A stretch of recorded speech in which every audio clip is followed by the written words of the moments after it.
Se les invita a tomar asiento.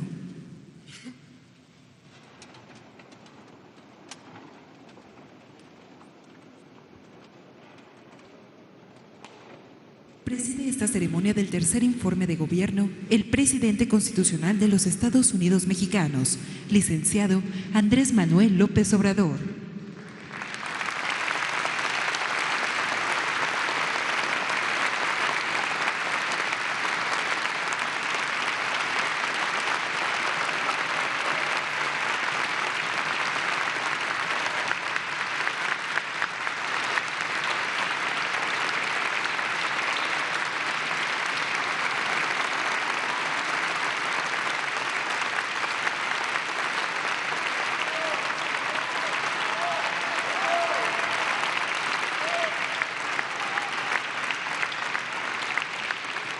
El día de hoy nos acompañan el presidente de la Suprema Corte de Justicia de la Nación, el presidente de la Mesa Directiva de la Cámara de Diputados.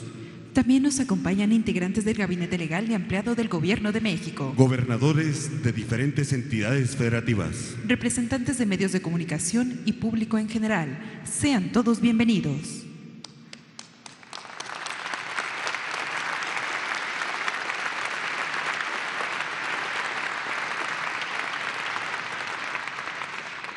Escuchemos el mensaje que dirige el licenciado Andrés Manuel López Obrador, presidente constitucional de los Estados Unidos mexicanos.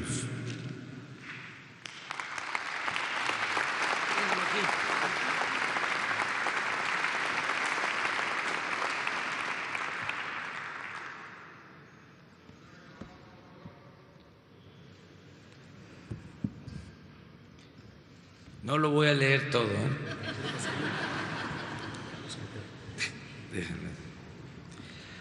Amigas, amigos, me da mucho gusto que nos acompañen en este acto para rendir un informe al pueblo de México, a todas, a todos los mexicanos. Agradezco la presencia de los representantes del Poder Judicial, del Poder Legislativo, la presencia de los ciudadanos gobernadores, la presencia de servidores públicos, la presencia de empresarios, de dirigentes obreros, campesinos, de representantes de las organizaciones sociales y civiles de nuestro país. Amigas, amigos todos, cuando tomé posesión de la presidencia de la República el 1 de diciembre del año pasado, hace 9 meses, sostuve que asumía el compromiso de convocar a los ciudadanos para emprender juntos la cuarta transformación de la vida pública de México. Este informe nos permite explicar cómo se ha venido ejecutando la política para la transformación y ha empezado a convertirse en realidad, en práctica cotidiana. Ya es un hecho, por ejemplo, la separación del poder económico del poder político.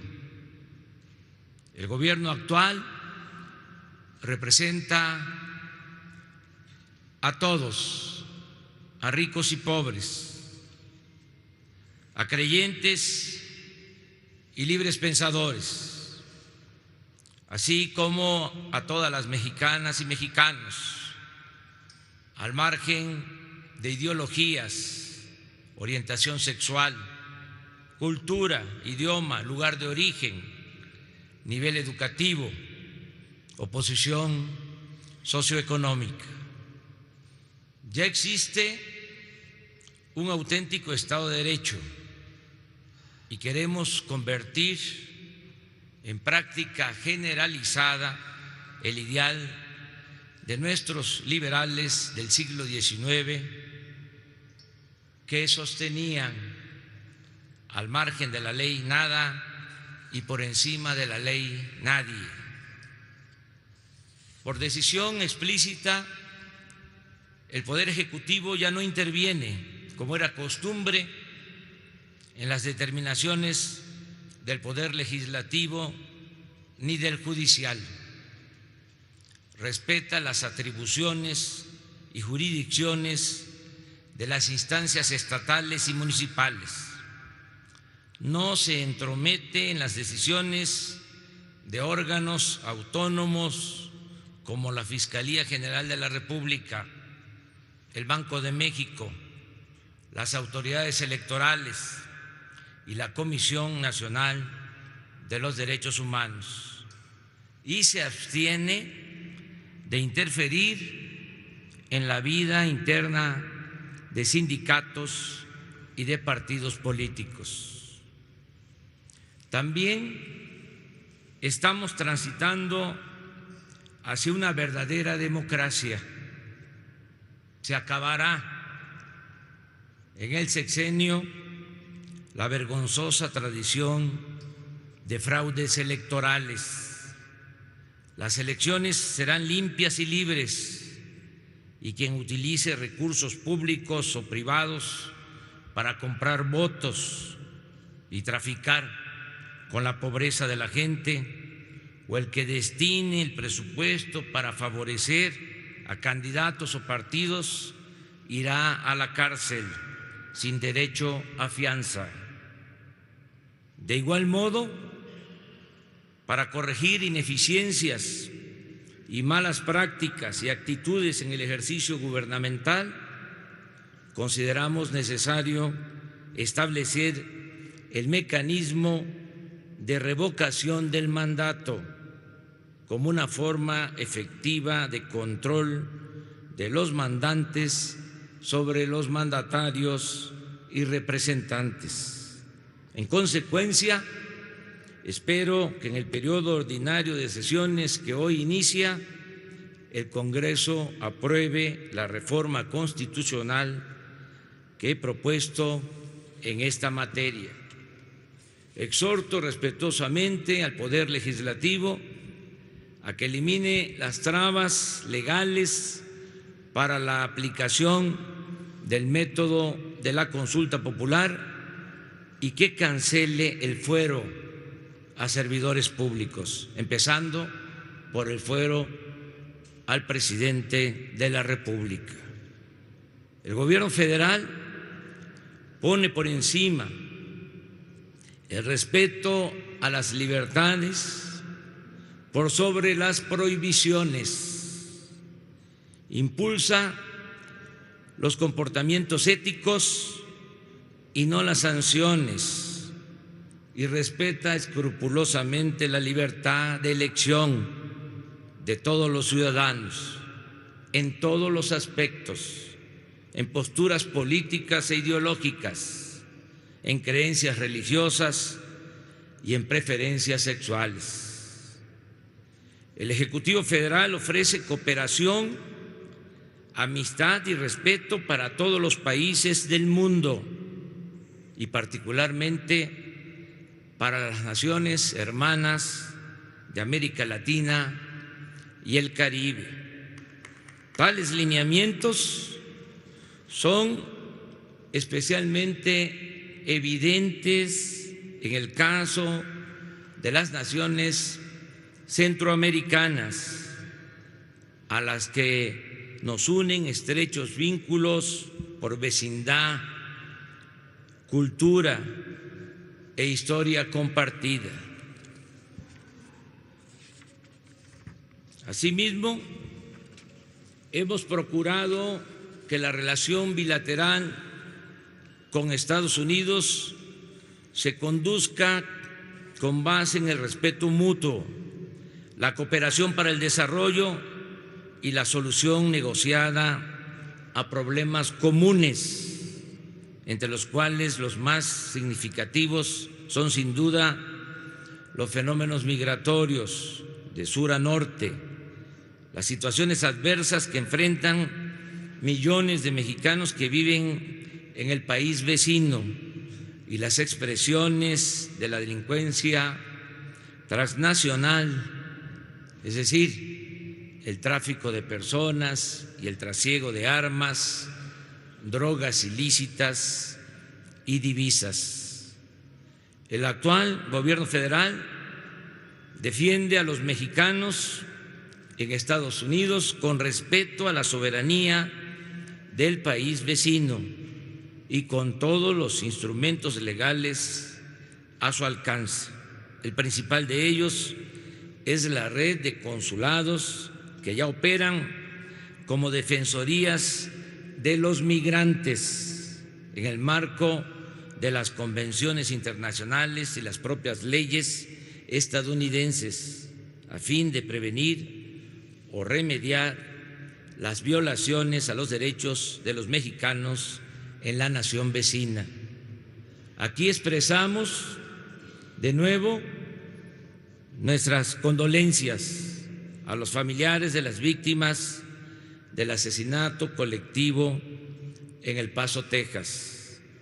Reiteramos nuestra condena a ese crimen de odio motivado por el racismo y la xenofobia, y reiteramos la exigencia de que se aplique el más severo castigo al responsable de este abominable suceso. Mediante la negociación y el diálogo franco se busca involucrar, como se está haciendo, a los gobiernos de Estados Unidos y a los del llamado Triángulo del Norte centroamericano, Guatemala, Honduras y El Salvador, en la construcción de mecanismos de reactivación económica, bienestar y desarrollo a fin de desactivar el fenómeno migratorio. El propósito final de esta política es lograr que todas las personas puedan trabajar, estudiar y tener salud y bienestar en los lugares en los que nacieron o residen, que no se vean forzadas a abandonarlos por hambre o violencia y que únicamente emigren quienes deseen hacerlo por voluntad y no por necesidad. Así superamos con esta política en el mes de junio pasado la amenaza de imponer aranceles y una posible crisis económica y política mediante un acuerdo migratorio que nos obliga a ser más estrictos en la aplicación de la ley de la materia, sin violar derechos humanos y rescatando a nuestro favor el reconocimiento de que se atenderá este asunto sin usar la fuerza y la coerción, sino creando oportunidades de trabajo y bienestar para la gente en sus lugares de origen. Se está poniendo en práctica el olvidado mandato constitucional según el cual el Estado tiene la responsabilidad de promover y encauzar el desarrollo económico nacional. Existe aún la idea falaz de que el Estado no debe promover el desarrollo ni buscar la redistribución del ingreso, sino limitarse a crear las condiciones que permitan a los inversionistas hacer negocios y asumir que los beneficios se derramarían automáticamente al resto de la sociedad. Esta suposición se reveló cruelmente falsa durante el periodo neoliberal. La misma idea se aplicó en el Porfiriato y ello condujo a la revolución. Quizá la enseñanza mayor del modelo económico porfirista es que la apuesta por el progreso sin justicia es políticamente inviable y está condenada al fracaso. Su falla de origen consiste en pasar por alto que la simple acumulación de riqueza sin procurar su equitativa distribución produce desigualdad y graves conflictos sociales. La esencia de nuestra propuesta económica consiste en convertir la honestidad y la austeridad en forma de vida y de gobierno. Es un hecho demostrable que la crisis de México se originó por el fracaso del modelo económico neoliberal aplicado en los últimos 36 años y también por el predominio en este periodo de la más inmunda corrupción pública y privada. En otras palabras, como lo hemos reiterado durante años, nada ha dañado más a México que la deshonestidad de los gobernantes. Y esa es la causa principal de la desigualdad económica y social y de la inseguridad y de la violencia que padecemos. Por eso, si me piden que exprese en una frase cuál es el plan del nuevo gobierno, respondo: acabar con la corrupción y con la impunidad.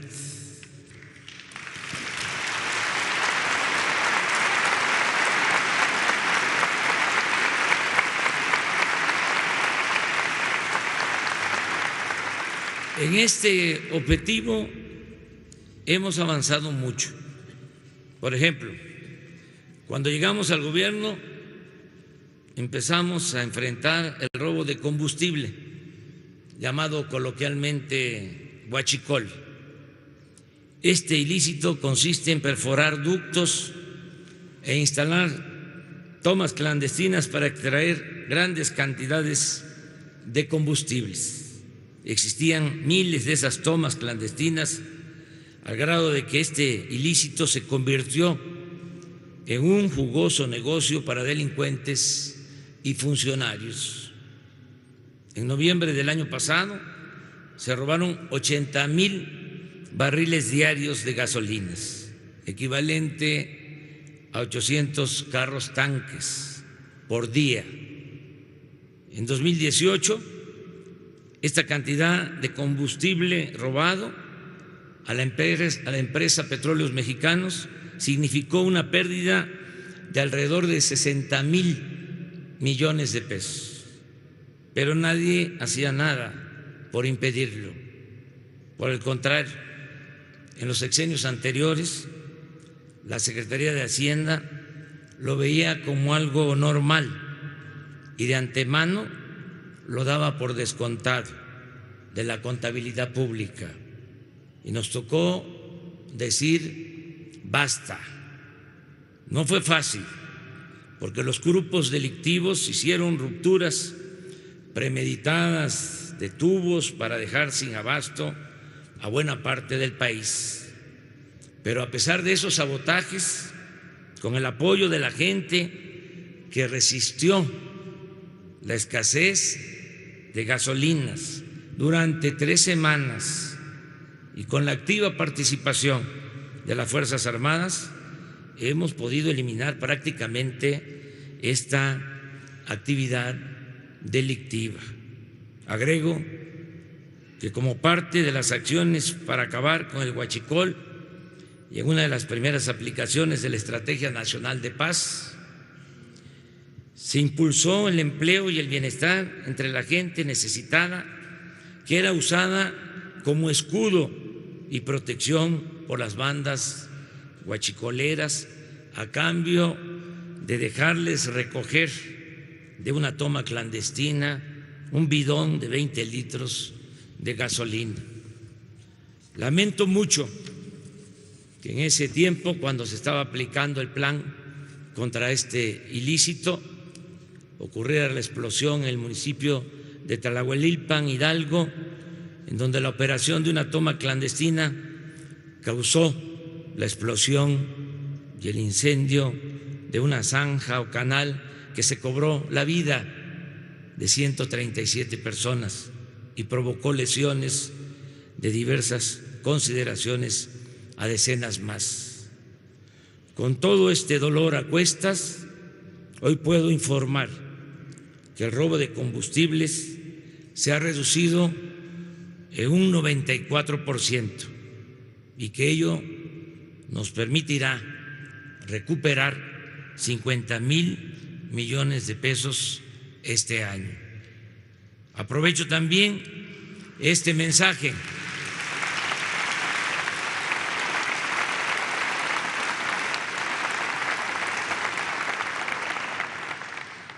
para exponer que mediante decreto presidencial se canceló la condonación de impuestos a grandes corporaciones empresariales y financieras. Tenemos que aplicar la ley por parejo. Ni huachicol arriba ni huachicol abajo.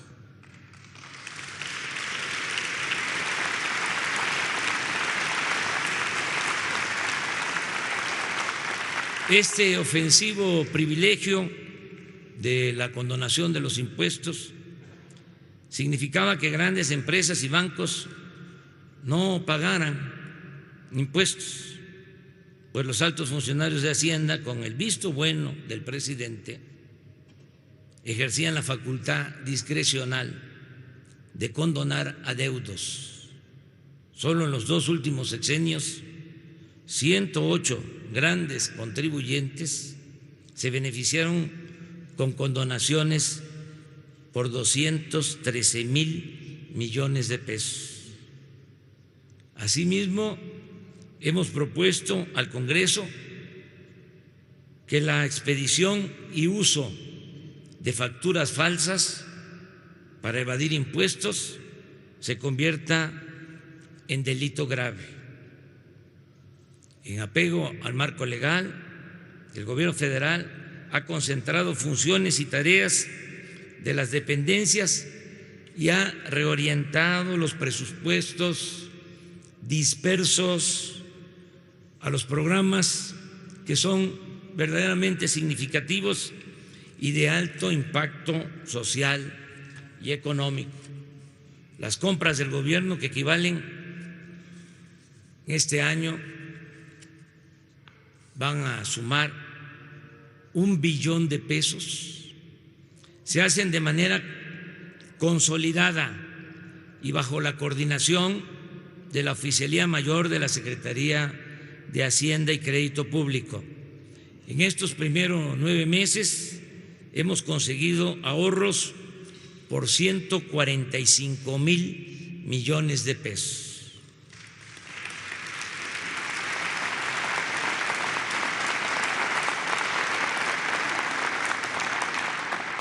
Los lujos, los dispendios y la opulencia que caracterizaban el ejercicio del poder presidencial han llegado a su fin. El gobierno actual ha eliminado los privilegios y prebendas de que disfrutaban los funcionarios de alto nivel.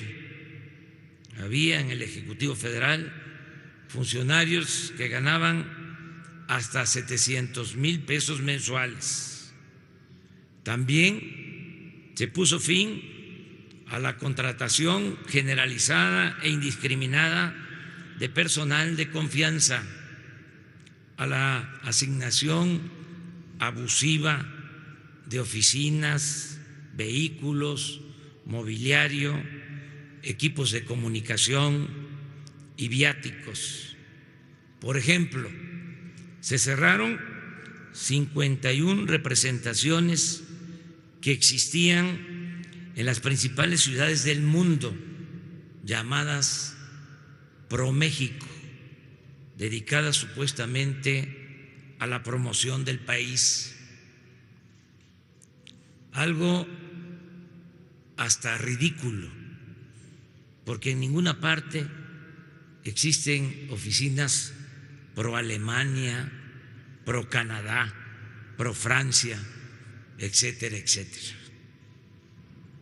De igual manera, se cancelaron las pensiones millonarias a los expresidentes, se eliminó el pago con cargo al erario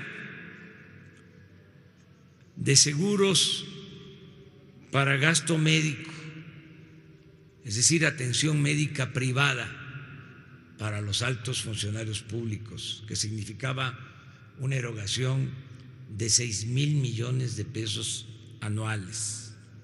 Se eliminó también la caja de ahorro especial para altos funcionarios públicos, que financiarla implicaba una erogación de 5,000 millones de pesos al año.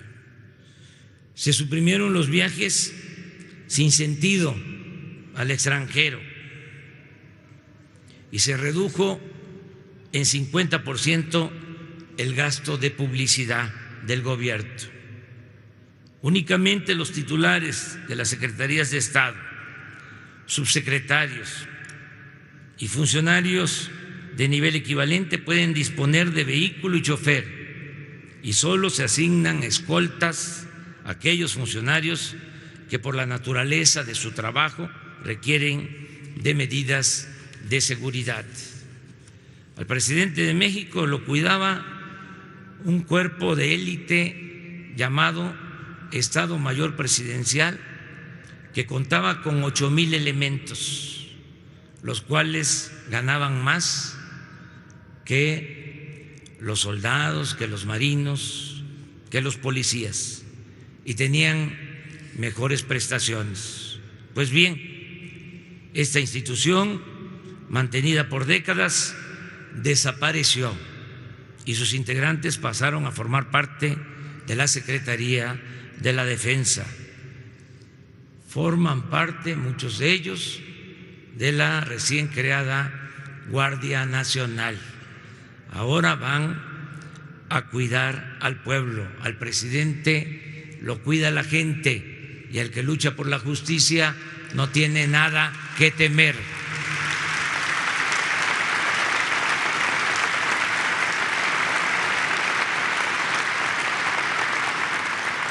En el Poder Ejecutivo, los servidores públicos tienen prohibido viajar en aviones y helicópteros privados. Era el colmo que se usaban los helicópteros hasta para ir a jugar golf. Eso se terminó. Ya están en venta el avión presidencial y otras aeronaves, 71 aviones y helicópteros que estaban al servicio de los altos funcionarios públicos. La austeridad nuestra, para tenerlo claro, se inspira en el criterio del presidente Juárez, que decía, leo textualmente: bajo el sistema federativo, los funcionarios públicos no pueden disponer de las rentas sin responsabilidad, no pueden gobernar a impulsos de una voluntad caprichosa, sino con sujeción a las leyes. No pueden improvisar fortunas ni entregarse al ocio y a la disipación, sino consagrarse asiduamente al trabajo, resignándose a vivir en la honrosa medianía que proporciona la retribución que la ley haya señalado. Otro elemento básico de nuestra política es hacer a un lado poco a poco, desechar la obsesión tecnocrática de medirlo todo en función del simple crecimiento económico. Nosotros consideramos que lo fundamental no es lo cuantitativo, sino la distribución equitativa del ingreso y de la riqueza. El fin último de un buen gobierno es conseguir la felicidad de la gente. El crecimiento económico y los incrementos en la productividad y la competitividad no tienen sentido como objetivos en sí mismos, sino como medios para lograr un objetivo superior, el bienestar general de la población. Y preciso aún más, el bienestar material y el bienestar del alma. La nueva política productiva que estamos llevando a la práctica consta de 4 acciones fundamentales: fortalecer la economía popular, impulsar proyectos para el desarrollo regional, fomentar la participación de la iniciativa privada y promover la intensificación del comercio exterior y la captación de la inversión extranjera. En cuanto al fortalecimiento de la economía popular, ha sido fundamental considerar como prioridad la recuperación del campo. Promover el desarrollo rural implica mejorar las condiciones de vida de los campesinos y fortalecer las actividades productivas, lo que a su vez forma parte de la solución a los grandes problemas nacionales. Debe considerarse que el campo es mucho más que tierras para la producción agropecuaria y forestal. Abarca un conjunto diverso e interrelacionado de patrimonios territoriales de importancia estratégica actual y potencial para el país. Se trata de tierras, aguas, costas, biodiversidad, recursos genéticos, minerales, conocimientos tradicionales, bellezas naturales, activos históricos y culturales. Son recursos en extremo valiosos si pensamos no solo en lo material. En el campo aún existe una forma de vida sana, llena de valores morales y espirituales. Regresar al campo significa fortalecer una identidad cultural de la más alta calidad humana. De manera puntual explico qué estamos haciendo. Se entregó un apoyo económico para la siembra a 1.500.000 ejidatarios, comuneros y pequeños propietarios. Esto incluye a integrantes de comunidades indígenas y a los cultivadores de caña y de café. Se protege las prácticas arancelarias injustas a productores agropecuarios que se dedican a producir cultivos de exportación de alta densidad económica y comercial.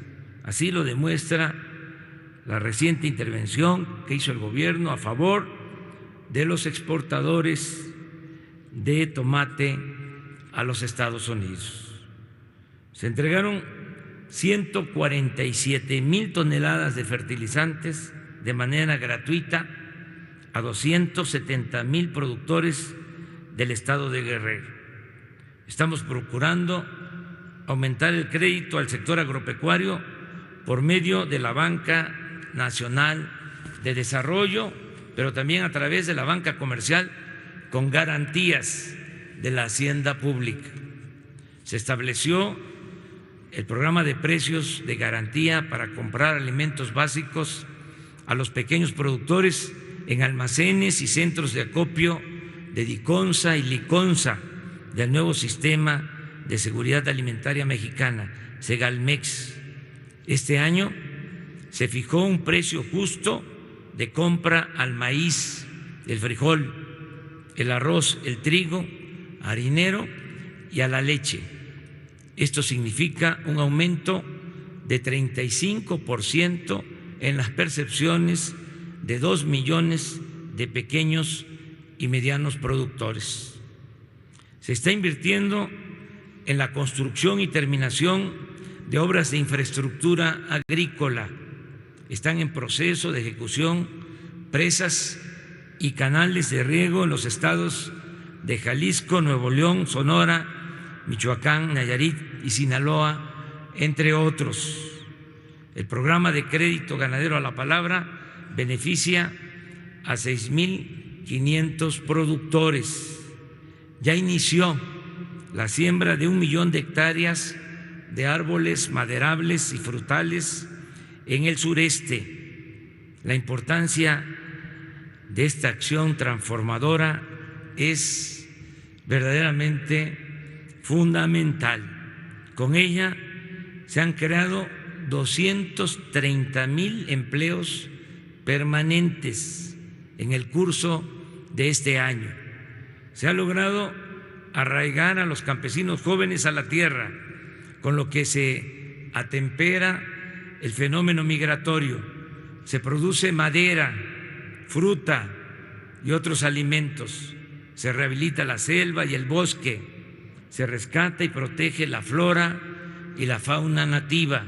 En fin, se siembra vida, como se llama el programa.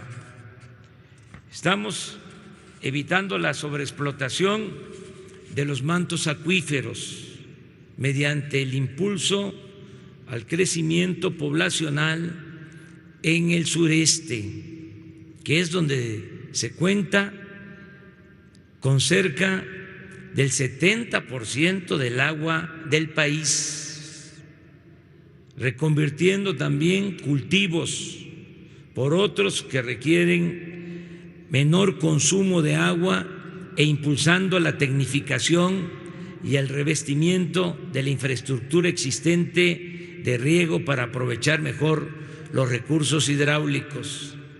Se está fomentando con criterios de sustentabilidad la actividad pesquera y la acuacultura.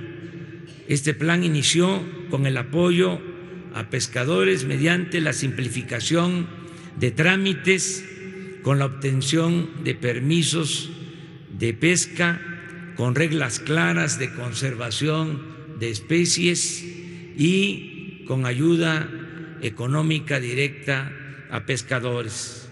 En suma, estamos rescatando el campo del abandono al que fue condenado por la política neoliberal, y una vez que se obtenga más crecimiento económico, cuando se fortalezcan las finanzas públicas, se dará un apoyo aún mayor a los productores nacionales mediante subsidios y créditos para alcanzar la soberanía alimentaria, es decir, para dejar de comprar en el extranjero lo que consumimos.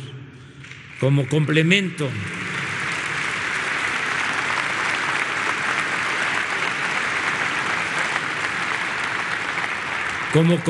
al fortalecimiento de la economía popular, estamos entregando créditos a la palabra con el programa Tandas para el Bienestar. Hasta el día de hoy se han otorgado 344,000 créditos sin intereses, sin papeleos, a pequeños comerciantes, empresarios, artesanos y a quienes se ganan la vida como pueden en la llamada economía informal.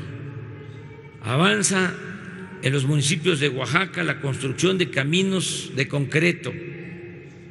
45 de ellos están en proceso y el año próximo se abrirán 50 frentes más. Nosotros entregamos los recursos a las autoridades de usos y costumbres, ellos manejan con honestidad el presupuesto y se da empleo a mujeres y hombres de los mismos pueblos.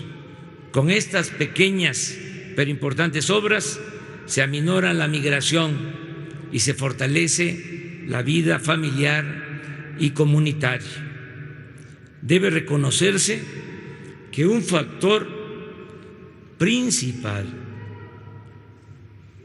verdaderamente importante para el fortalecimiento de la economía promovida desde abajo, con la gente y para la gente, ha sido la aportación de nuestros héroes vivientes, los migrantes mexicanos, quienes en los primeros 6 meses de este año enviaron remesas a sus familiares por 16,845 millones de dólares, el monto más alto que se ha registrado en toda la historia del país.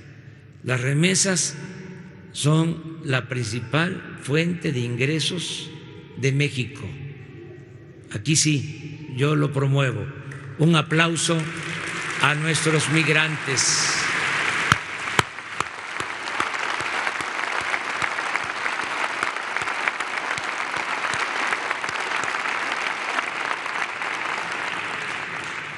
En cuanto a proyectos impulsados por el Estado para el desarrollo regional, expongo aquí que con estricto apego a criterios de sustentabilidad hemos iniciado los estudios de ingeniería básica del Tren Maya, que estarán terminados el 13 de diciembre de este año para llevar a cabo la licitación de la construcción de esta importante obra que beneficiará a los estados de Quintana Roo, Yucatán, Campeche, Tabasco y Chiapas.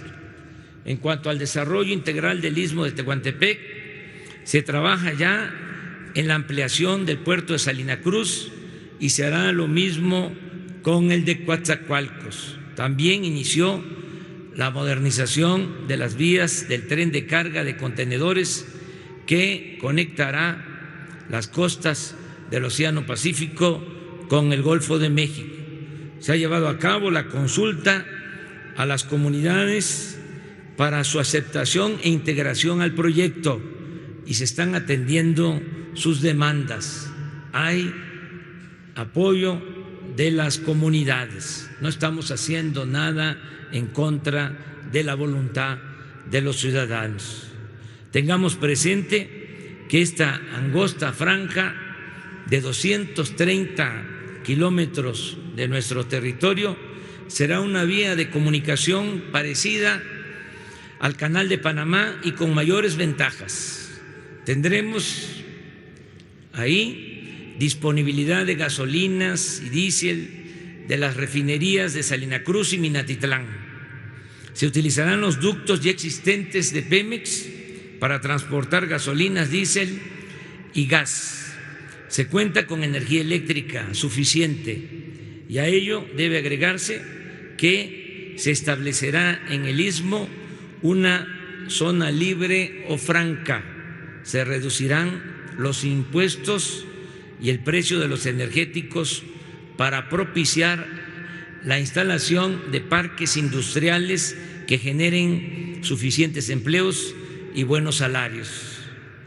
Nos llevó algún tiempo cancelar los compromisos contraídos en la pasada administración para la construcción del aeropuerto en el lago de Texcoco, pero afortunadamente ya se liquidaron los bonos y todos los contratos pendientes con las empresas.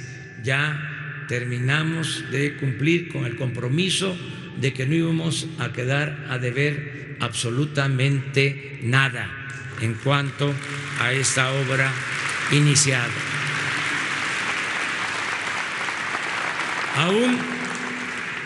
Con el costo que implicó abandonar este proyecto, estoy convencido de que fue la mejor decisión y menciono algunas razones. En ese sitio, en el lago de Texcoco, la terminal aérea habría estado condenada a sufrir de constantes hundimientos. Se evitó la destrucción del lago Nabor Carrillo, asiento de aves migratorias. Vamos a resolver la saturación del actual aeropuerto en 3 años, que será menos tiempo que el que nos habría tomado concluir la obra de Texcoco. Va a ser una solución de largo plazo, de mejor calidad, sin corrupción y con un ahorro de más de 100,000 millones de pesos para el pueblo de México. Con este propósito, estamos avanzando en la creación del sistema aeroportuario de la Ciudad de México, que incluye la rehabilitación del actual aeropuerto Benito Juárez. Ya iniciamos con estas obras de rehabilitación del actual aeropuerto.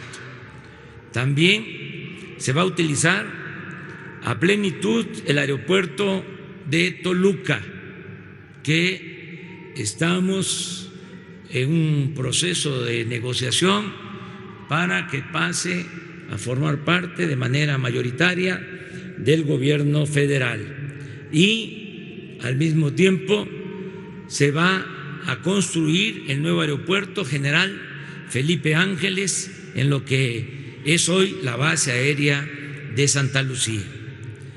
Desde enero pasado se inició el programa de la zona libre o franca a lo largo de los 3,180 kilómetros de frontera con Estados Unidos. En esa franja se redujo el impuesto sobre la renta al 20%, el IVA pasó del 16 al 8%, los combustibles se abarataron y aumentó al doble el salario mínimo. Se creó la empresa Telecomunicaciones e Internet para Todos, filial de la Comisión Federal de Electricidad, y se obtuvo ya la concesión para ofrecer servicio de Internet sin fines de lucro en todo el país. El mes próximo comenzarán los trabajos para comunicar por este medio a 13,500 centros integradores de servicios y a 166,000 comunidades y pueblos marginados del país. Es un orgullo también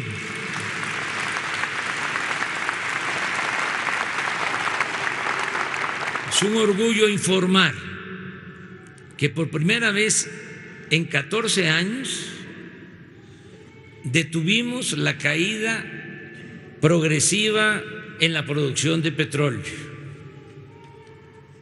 Les recuerdo que en 2004 se llegó a producir 3,400,000 barriles y desde entonces hasta diciembre del año pasado, año con año, 14 años, se fue cayendo la producción a llegar a 1,670,000 barriles, de 3,400,000 en 14 años a 1,670,000 barriles. El año pasado nada más se perdieron 200,000 barriles. Se cayó la producción de 1,900,000, en términos generales, a 1,700,000 barriles diarios. Por eso es un orgullo poder decir que en 9 meses que llevamos en el gobierno no hemos perdido producción. Por el contrario, se mantuvo, se estabilizó la producción de petróleo y en diciembre contaremos con 50,000 barriles diarios adicionales y va a empezar la recuperación en la producción petrolera nacional. Esto es un avance importante. También se están rehabilitando las 6 refinerías del país y en lo que va del presente año la producción en estas plantas aumentó del 32 al 42% de su capacidad.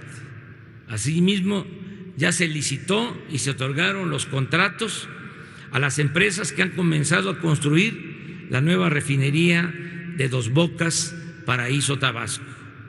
En materia de obras públicas estamos dando prioridad a la conservación de infraestructura y a la terminación de obras en proceso. La inversión para la construcción y el mejoramiento de carreteras y caminos rurales es de 42,500 millones de pesos. En este momento, 20,000 millones de pesos del monto total, 20,000 millones se están destinando a la conservación de la red de carreteras del país, algo que no había sucedido. Concluyó también la construcción del túnel emisor Oriente, que tomó terminarlo más de 10 años y significó una inversión total de 32,189 millones de pesos. Con esta obra se evitarán inundaciones en una buena parte del Valle de México. También se terminará este año el tren ligero de Guadalajara y se continúa construyendo el tren Toluca, Ciudad de México. La participación de la iniciativa privada en el desarrollo de México es necesaria, indispensable, y es una realidad. Informo que la Comisión Federal de Electricidad llegó a un acuerdo con las empresas nacionales y extranjeras que construyeron ductos para el transporte de gas. Luego de largas y pacientes negociaciones, se acordó reconocer los contratos suscritos por la pasada administración, pero se redujo la tarifa y se obtuvo un ahorro de 4,500 millones de dólares para la Comisión Federal de Electricidad. Se logró de esta manera evitar los procesos legales que estaban por iniciar en tribunales internacionales. Las empresas aceptaron el principio de que el interés nacional debe estar por encima del interés particular, por legítimo que éste sea. Somos servidores públicos, somos profesionales, comerciantes, empresarios, pero por encima de todo somos mexicanos.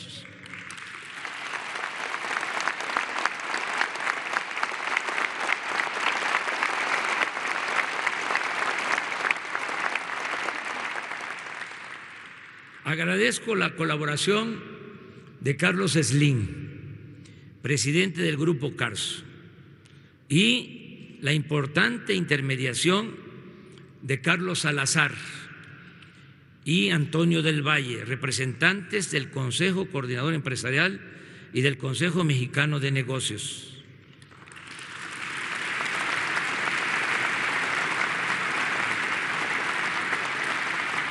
Asimismo, destaco la postura firme y al mismo tiempo propositiva de Manuel Bartlett.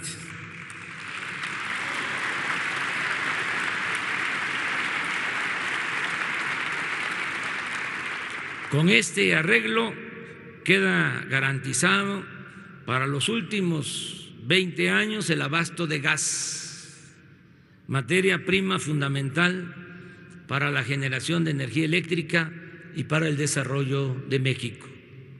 En cuanto a la llegada de inversión extranjera vamos bien. En los primeros 6 meses de este año se captaron 18,000 millones de dólares, la cifra semestral más alta en toda la historia. Ya somos el principal socio comercial de Estados Unidos por una circunstancia, hay que decirlo también, muy especial.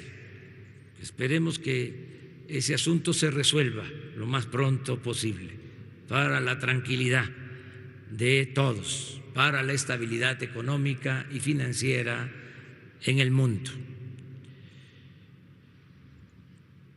Consideramos, ese es nuestro pronóstico, que el Congreso de Estados Unidos y el de Canadá aprobarán el nuevo tratado comercial y de esa manera se fortalecerá aún más la economía de nuestro país y de América del Norte.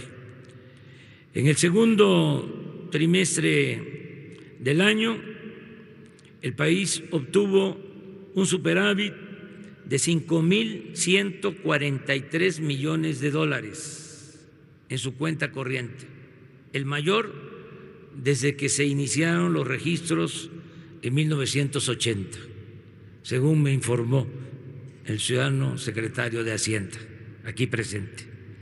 En julio, las exportaciones llegaron a más de 39,000 millones de dólares, un incremento en relación con el mismo periodo, con el mismo mes del año pasado, del 7%. La nueva política económica significa también mantener finanzas públicas equilibradas, sanas, no deficitarias, es decir, no gastar más de lo que ingresa a la hacienda pública.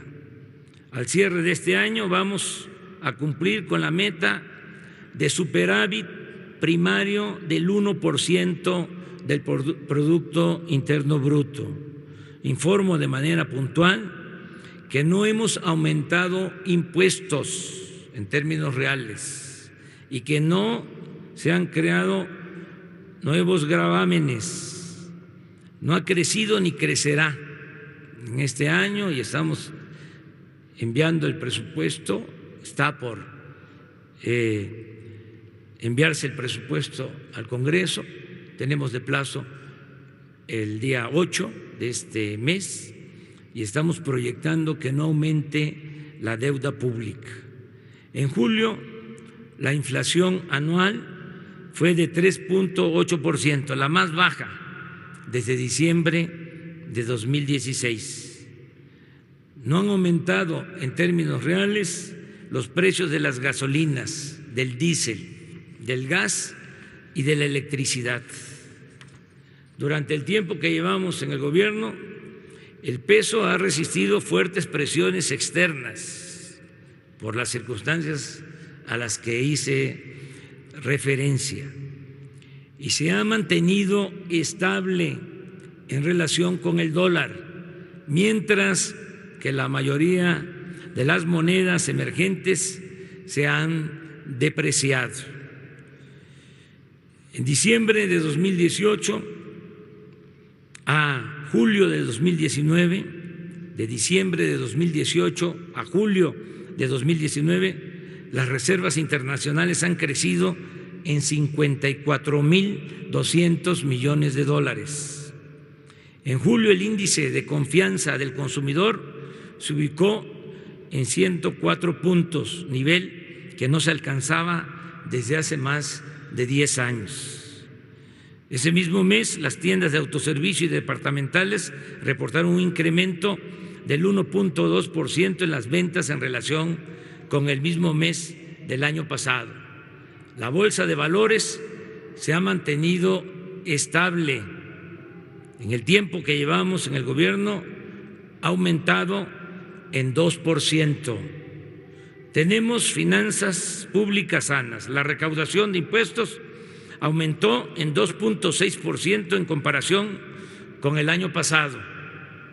La economía está creciendo poco, es cierto, pero no hay recesión.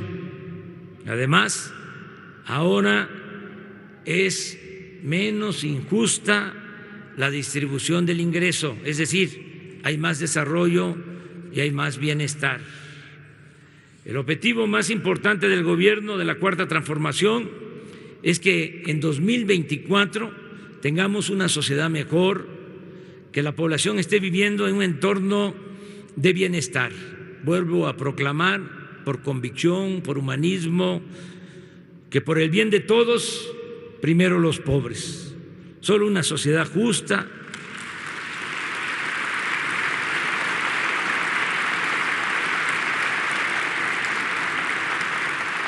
solo con una sociedad justa lograremos el renacimiento de México. El país no será viable si persisten la pobreza y la desigualdad. Es un imperativo ético, pero no solo eso. Sin justicia no hay garantías de seguridad, de tranquilidad ni de paz social. Dejemos a un lado la hipocresía neoliberal y reconozcamos que al Estado le corresponde atemperar las desigualdades sociales. No es posible seguir omitiendo la justicia social de las obligaciones de gobierno. No es jugar limpio utilizar al Estado para defender intereses particulares y procurar desvanecerlo cuando se trata del beneficio de las mayorías. No es ético ni lícito defender la facultad del Estado para rescatar instituciones financieras en quiebra y considerarlo una carga cuando se trata de promover el bienestar de los más pobres, de los desfavorecidos.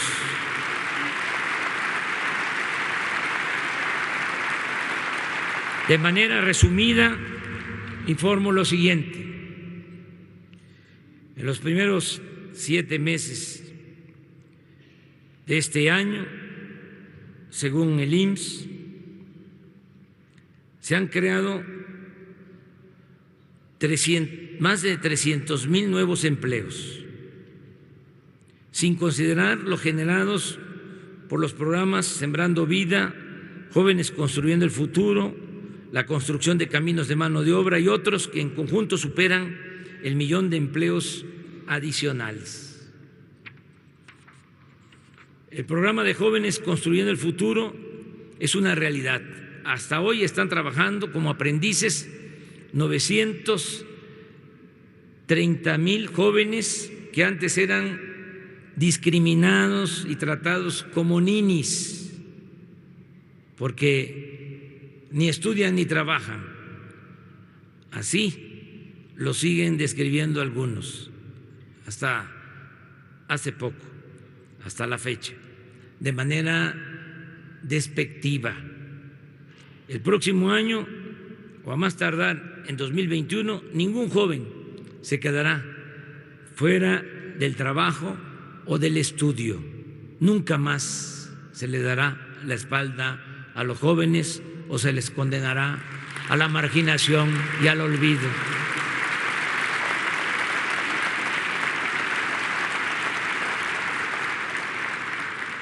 El salario mínimo aumentó este año en 16%, como nunca en 36 años de neoliberalismo.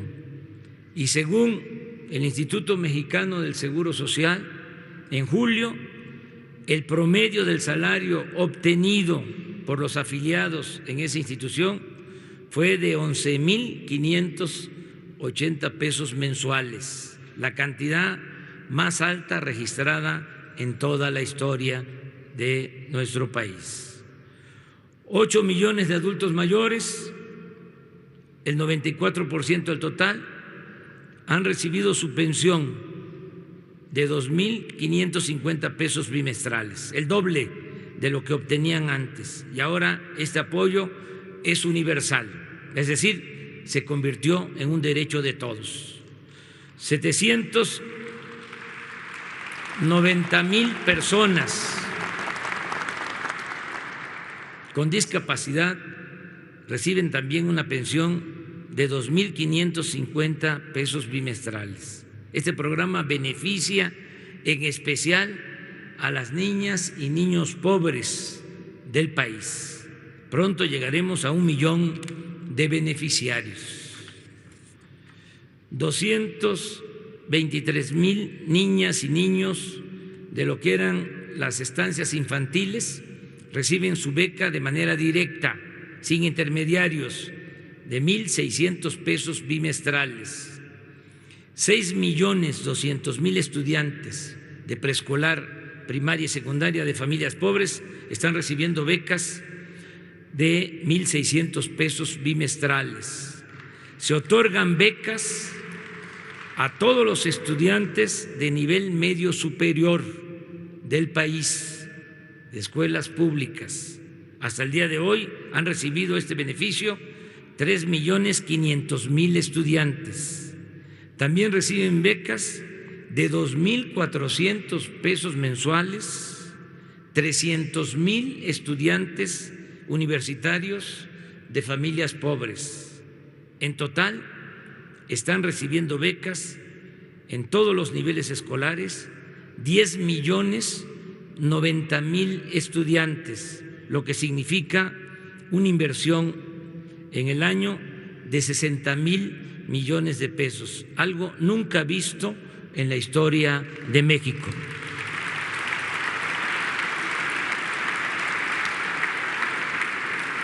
Todos los recursos que entrega el gobierno mediante los programas sociales y de bienestar llegan directamente a los beneficiarios. Así se evitan la intermediación, el clientelismo, el famoso mochi y la corrupción. Ya se canceló la mal llamada reforma educativa y estamos dialogando con maestros, maestras, padres de familia, para mejorar la calidad de la enseñanza en todos los niveles de escolaridad. Con el nuevo ciclo escolar comenzó el programa La Escuela es Nuestra, que consiste en entregar el presupuesto para la construcción, reparación de aulas y mantenimiento de las escuelas públicas a los comités escolares de administración participativa, formados por alumnos, maestros y madres y padres de familia de cada plantel educativo. Se va a hacer de manera directa este programa, se van a entregar los apoyos sin intermediarios. Cada escuela va a recibir su presupuesto, desde la tesorería de la Federación hasta la escuela. Con ese propósito, desde este fin de semana se están celebrando 26,000 asambleas de padres de familia y maestros para la formación de los comités. Tenemos que gobernar entre todos. La democracia es gobierno del pueblo, para el pueblo y con el pueblo. El propósito es que no pase el dinero por muchas manos, por muchas instancias gubernamentales o por asociaciones civiles o no gubernamentales, sino que llegue directo al beneficiario.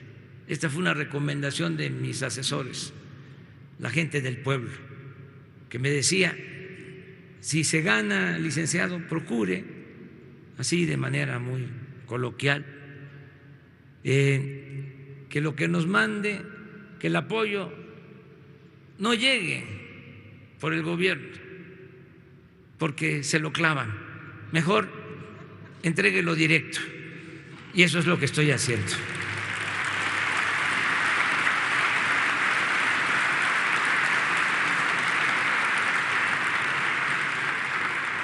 Ya se abrieron 100 universidades públicas y gratuitas del sistema educativo Benito Juárez en regiones pobres y marginadas del país, donde estudian hoy 39,170 jóvenes y trabajan 815 maestros y maestras.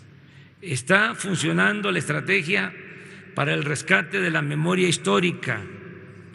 También la estrategia para el fomento a la lectura, y el Fondo de Cultura Económica ha editado 23 libros de grandes escritores con un tiraje de 40,000 por cada libro, llegando a un total de 920,000 ejemplares. Dichos libros se venden a precios accesibles, que van de 9 pesos a 20 pesos. Asimismo, se reimprimieron 8,500,000 ejemplares de la Cartilla Moral, escrita por Alfonso Reyes, porque no solo de pan vive el hombre, necesitamos fortalecer valores culturales, morales, espirituales, bienestar material y bienestar del alma. El CONACYT incorporó con becas de posgrado a 9,000 estudiantes adicionales a los que ya recibían becas. Se creó el Instituto Nacional de Salud para el Bienestar a fin de reemplazar al llamado Seguro Popular. Se garantizará lo más pronto posible el derecho a la salud a toda la población, con prioridad para quienes no tienen seguridad social. El Instituto Nacional de Salud para el Bienestar está empezando a resolver 4 demandas básicas: que haya abasto de todos los medicamentos, hasta en las comunidades médicas y centros de salud ubicados en las comunidades más apartadas del país. Hemos comentado sobre esto, que si los refrescos y los alimentos, no los voy a calificar, se distribuyen en todo el territorio nacional, es injustificable que no ocurra otro tanto con las medicinas. Tenemos que tener un buen mecanismo de distribución de medicamentos, abasto y distribución de medicamentos. Otras tareas pendientes son la asignación de los médicos, enfermeras y paramédicos en toda la población, rehabilitar y ampliar la infraestructura de salud, incluido el mejoramiento de equipos médicos y la basificación de más de 80,000 trabajadores de la salud que han sido contratados como eventuales y por honorarios. Esto lo vamos a hacer poco a poco, paulatinamente, pero es un compromiso. Durante este sexenio van a quedar basificados todos los trabajadores de la salud. El sector salud tendrá un incremento de 40,000 millones de pesos para financiar las acciones destinadas a mejorar la atención médica y a garantizar la gratuidad en los medicamentos. La delegación de atletas que nos representó en los Juegos Panamericanos 2019 en Lima, Perú, celebrados del 26 de julio al 11 de agosto, logró 136 medallas, 37 de oro, 36 de plata y 63 de bronce. El mayor número de medallas obtenido en competencia fuera de México.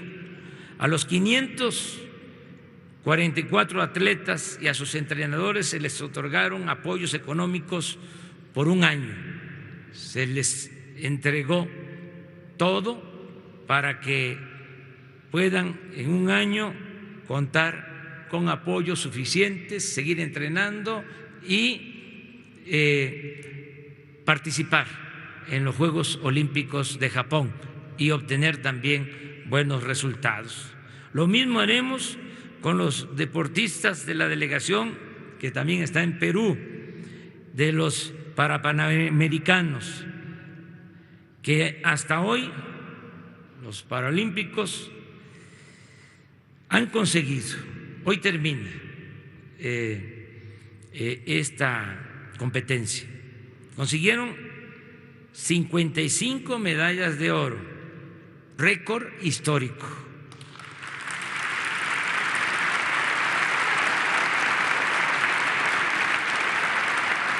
58 de plata, 45 de bronce, 158 en total. A ellos también les vamos a dar su apoyo, igual que a todos los deportistas. Para que regresen, se les va a entregar también su apoyo. Los recursos que se entregan a deportistas y a los pueblos más pobres de México se están obteniendo de la venta de bienes incautados a la delincuencia común y de cuello blanco. Se están vendiendo, hay subastas de joyas, ranchos, residencias, vehículos, barcos, aviones y, como se dice técnicamente, numerarios, dólares, que se entregan a las comunidades más pobres y en este caso a deportistas. Estos apoyos los entrega un instituto que se acaba de crear, se llama el Instituto para devolverle al pueblo lo robado.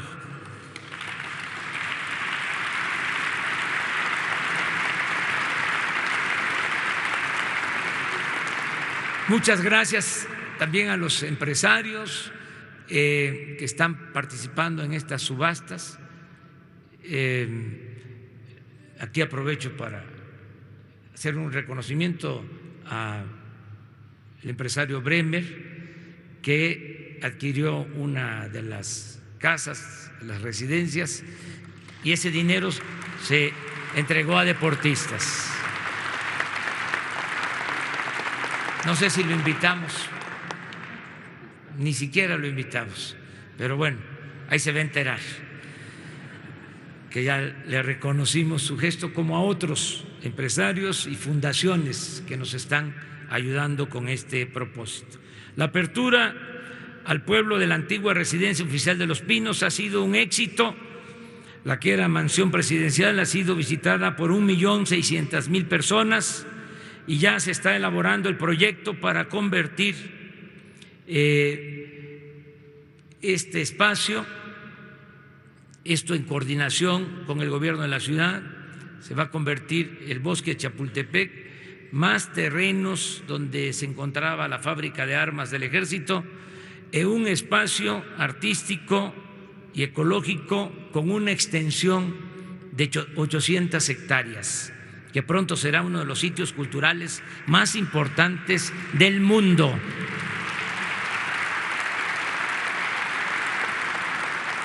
Las Islas Marías dejaron de ser prisión y está en marcha el proyecto de convertirlas en un centro de educación ambiental.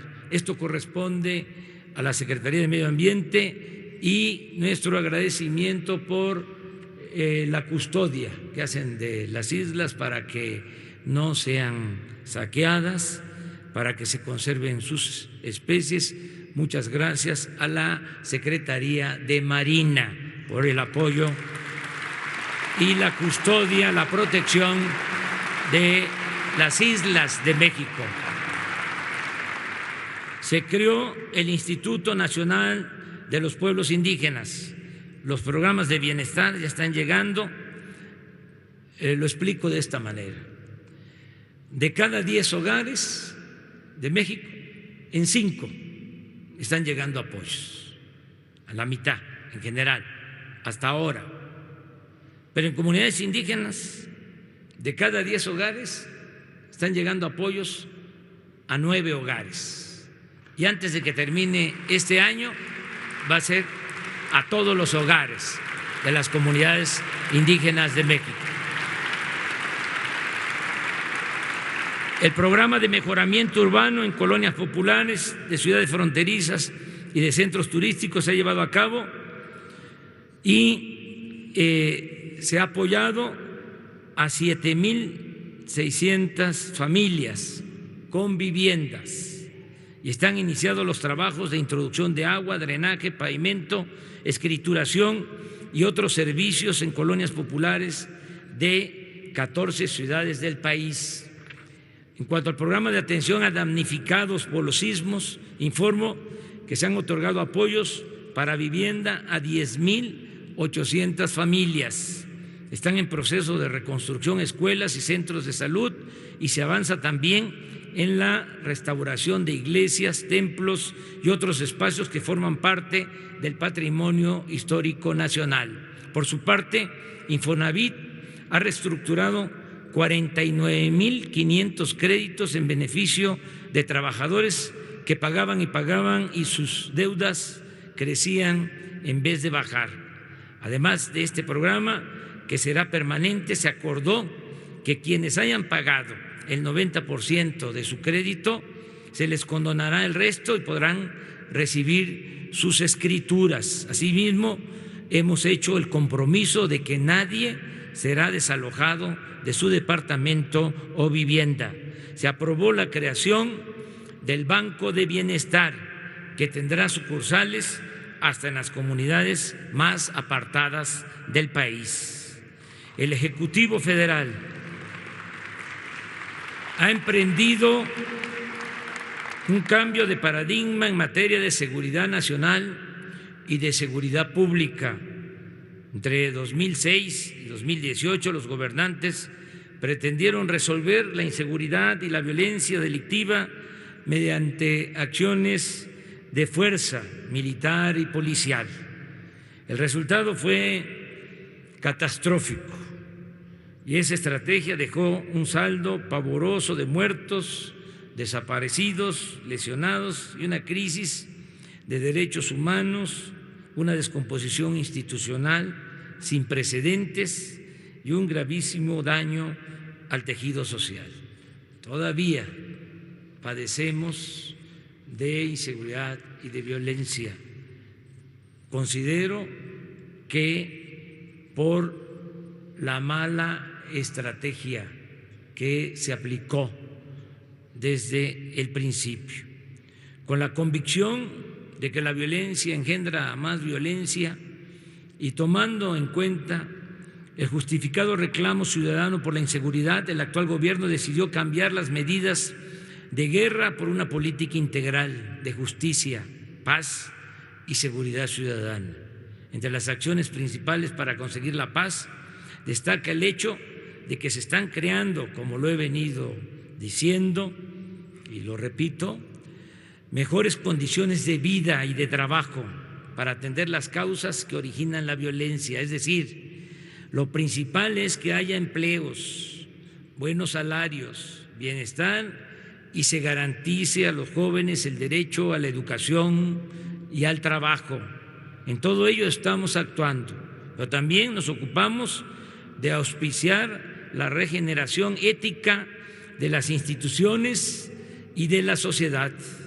También informo que ya se tiene un mando único, coordinado en materia de seguridad pública. El Gabinete de Seguridad es encabezado por el presidente de la República. Sesiona diariamente de lunes a viernes de 6 a 7 de la mañana aquí en Palacio Nacional.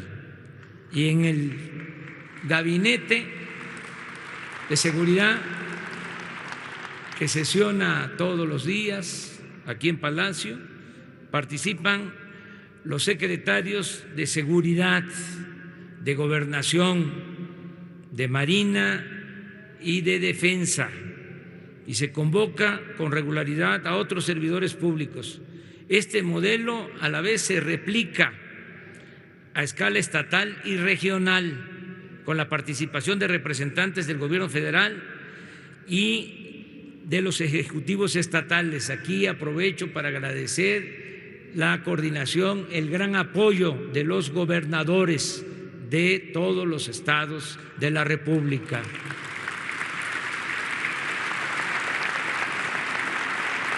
No tenemos diferencias en este tema, en esta materia. Estamos trabajando unidos los gobiernos estatales y el gobierno federal. No hay motivo para divisiones, mucho menos cuando se trata de garantizar la seguridad del pueblo. Muchas gracias a los ciudadanos gobernadores y a la gobernadora y jefa de gobierno de la Ciudad de México.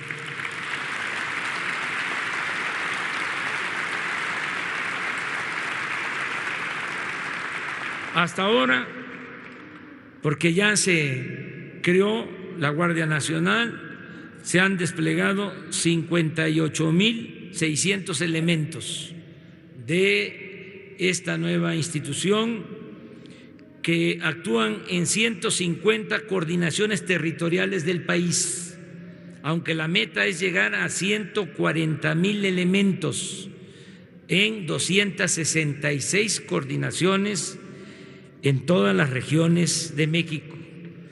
Añado que la nueva estrategia en materia de seguridad pública ha consistido también en no tolerar la tortura ni ninguna otra violación a los derechos humanos.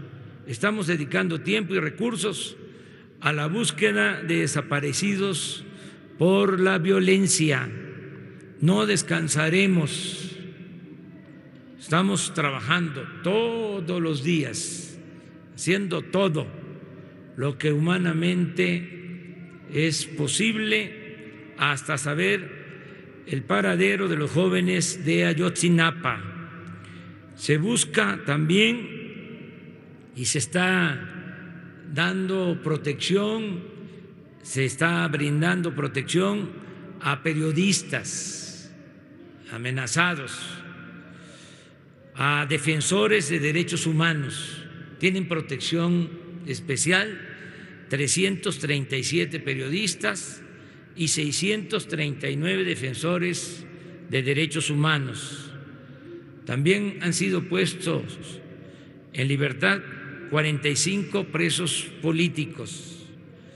Ya iniciaron los estudios y preparativos para rescatar los restos de los 63 mineros que desde 2006 no han podido ser recuperados en la mina de Pasta de Conchos, Coahuila. Ya se han reunido expertos de México y del extranjero y se ha diagnosticado, y esto es muy favorable, que es posible realizar con éxito esta acción humanitaria. Pronto vamos a empezar ya los trabajos para el rescate de los cuerpos de los mineros. Ni el Ejército ni la Marina se han utilizado ni se utilizarán para reprimir al pueblo. Se terminó la guerra de exterminio contra la llamada delincuencia organizada. Ya no se permiten redadas, racias, ni masacres, ni se permite la desaparición de personas. El Estado ha dejado de ser el principal violador de los derechos humanos.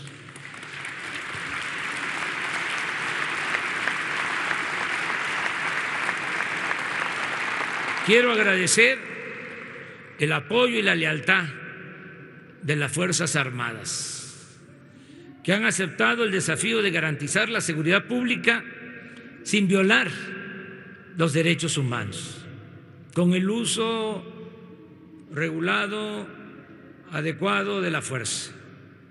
No olvidemos, y esto aplica muy bien porque si conocemos la historia sabemos que nuestro ejército surge de la Revolución Mexicana. Es un ejército que surge del pueblo. El marino y el soldado es pueblo uniformado.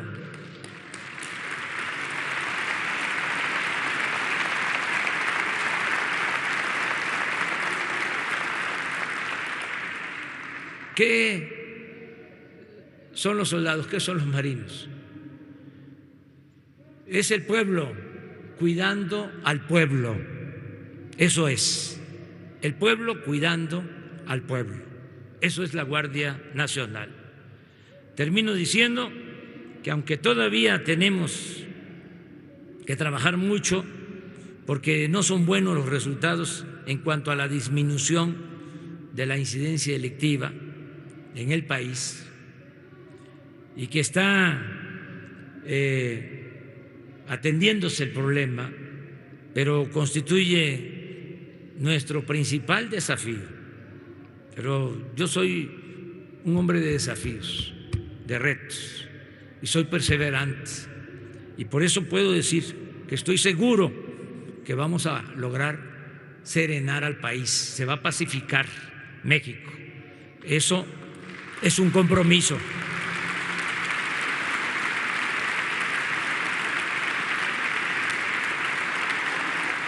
Lo vamos a lograr con el trabajo coordinado de todo el gobierno, como lo estamos haciendo, cerrando filas, todos juntos. Vamos a lograr también con algo que es muy importante, no permitiendo el contubernio de la delincuencia con la autoridad.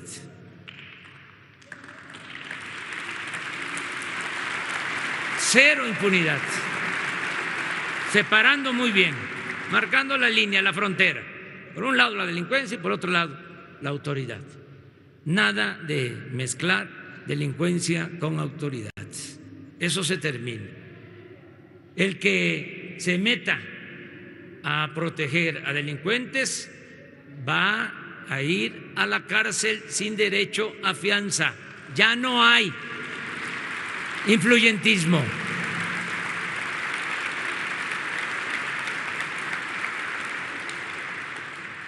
Vamos a conseguir que haya tranquilidad y paz con honestidad y sobre todo con acciones guiadas por el principio de que la paz es fruto de la justicia.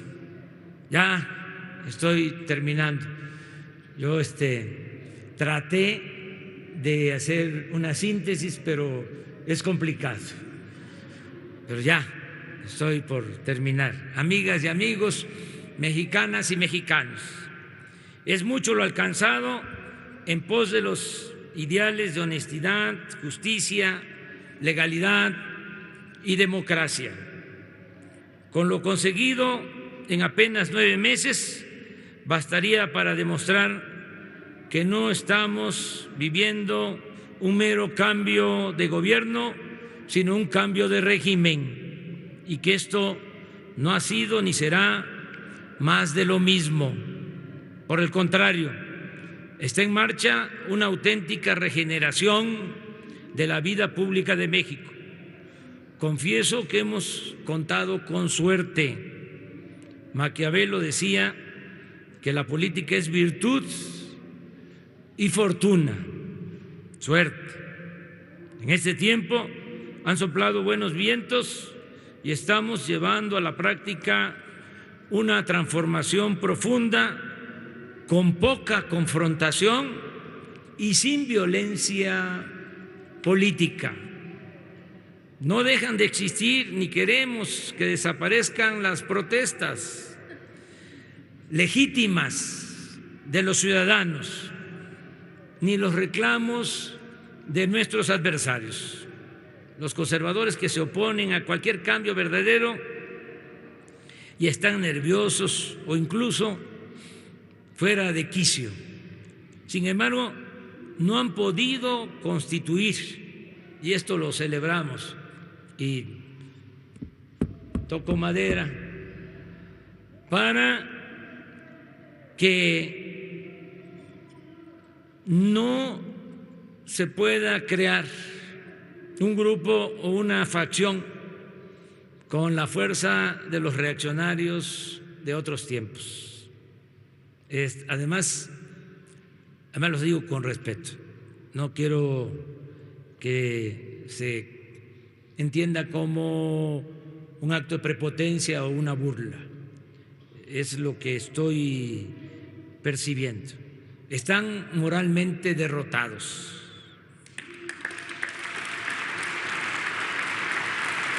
Presidente Juárez decía, tenía una frase, el triunfo de la reacción, decía, es moralmente imposible.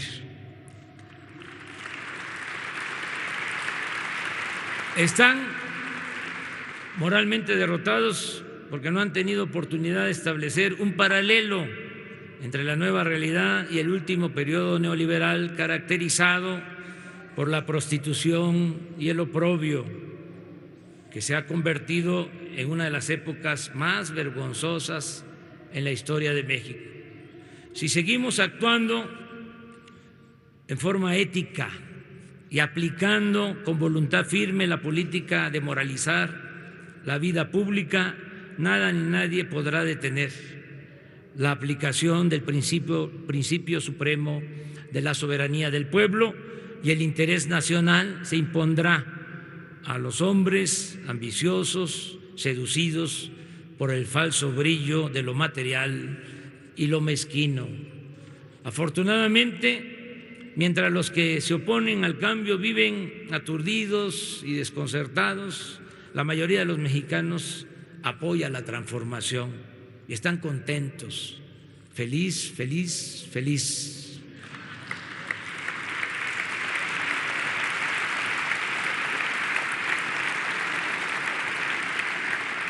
Los empresarios están cooperando con mayor compromiso social, invierten, crean empleos, aceptan utilidades razonables y pagan sus contribuciones. Todo ello me mantiene optimista, pero sin aflojar el paso, porque el poder es humildad y deber, y no tengo derecho a fallar. Además, esto lo comparto con ustedes y con millones de mexicanos. Es una dicha enorme en estos tiempos, vivir en estos tiempos para servir a México. ¡Que viva México! ¡Viva México! ¡Viva México!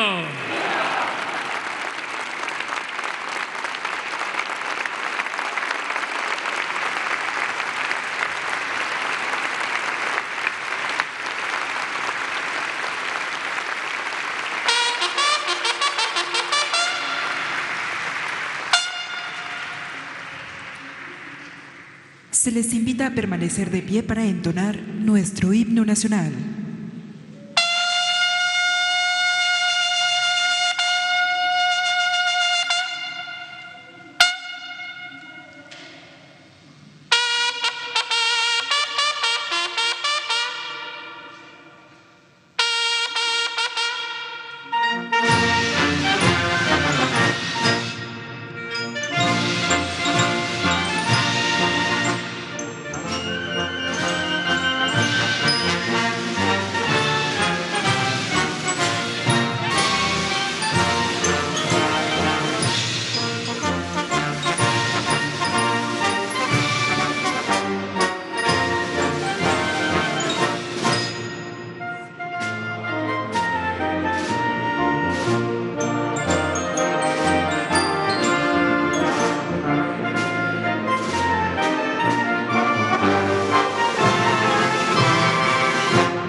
El presidente de la República se dirige a la escolta de bandera para despedirse de nuestro lábaro patrio.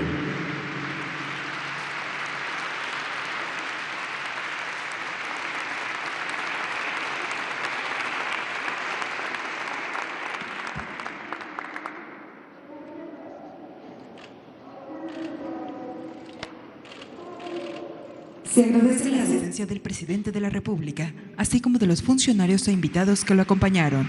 Que tengan todos un excelente día.